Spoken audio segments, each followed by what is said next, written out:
evening and welcome to McLaren's Kitchen Live.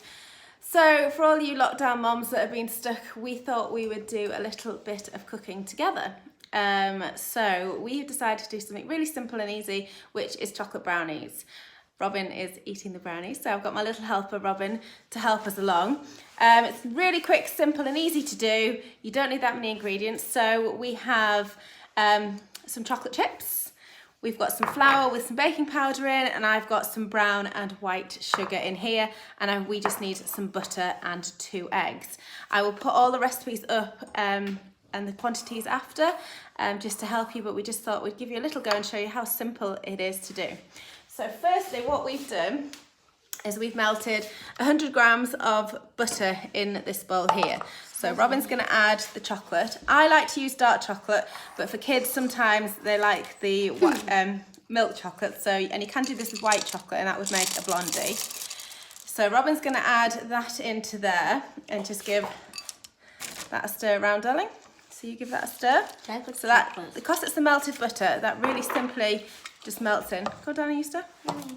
Okay, so give that a nice stir till all the chocolate's melted and you get a nice consistency.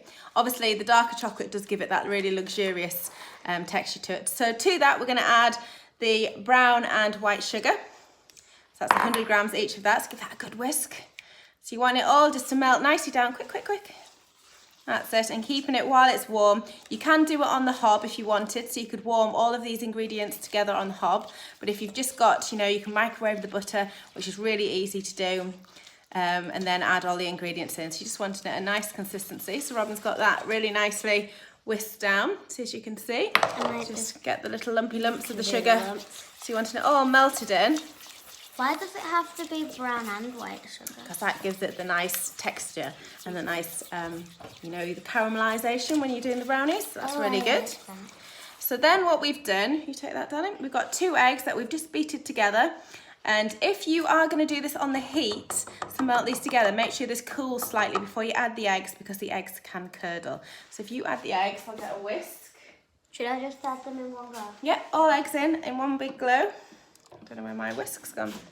I used it the other day. Oh, did you? So we'll just stir the eggs in. So again, if it's too hot, you will get them going a little bit scrambled, so you don't want to do that. So again, you've got the eggs all nicely mixed in. And then the last thing to add is your flour. I'm using spelt flour because I really love the nutty texture of the spelt and it's great for the digestion. It's got 1 teaspoon of baking powder in there. So just pop that in. Is it all in? Do we need a spoon help for that? Coming out. There we go. And then just whisk that through. Whisk good at this point because sometimes the flour can be a little bit lumpy. So again, to recap, all you've got in here is you've melted your butter, added your chocolate, which is dead easy. So you can use any chocolate. You could use a flavoured chocolate if you want, like a chocolate orange, which would be really lovely at this time of year. So then we've added your eggs, your sugar, and then finally we've added the flour. So you've got quite a toffee mixture that you've added into there. So that's really, really nice. So then what we've done is we've lined an 8-inch baking tray with some greaseproof paper. So that just makes it nice and easy to pick out once it's cooled. You can also do it in a round cake tin if you haven't got a square. So again, all I've done is I've lined it fully round, and mine has a push bottom, so that's quite easy once it's cooled to push it out. But if it doesn't, because you've lined it with the parchment paper, that makes it nice and easy to come out. So then we're just going to nice and simply, can you grab me the little red scoopy spatula there? There we go. So this is nice and easy. This is Robin's favourite bit because she gets to, which is what all kids want to do. And this is great because you've got your bit of maths in it for them to weigh out. You've got a bit of coordination for putting everything together. You've got your science for making everything come together, blending and working out what goes where. So I know we've all got all this homeschooling to do, but this is brilliant also. What do you think, Robs? Is that all in? It tastes yummy. Tastes nice. So just spread it into the corners. And this literally you're going to put into a 180-degree oven. Do you want that one? Yes, please.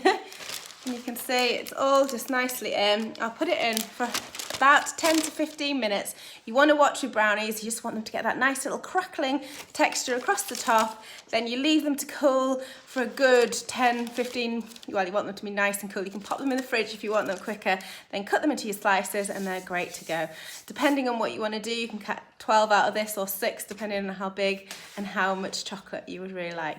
Again, you can take the dark chocolate for milk chocolate, which we've done here. I prefer the dark chocolate, but kids really do love that. But yeah, thank you so much for watching. I will post online the recipe and any help with the ingredients, so watch out for that. Thanks so much and have a great evening.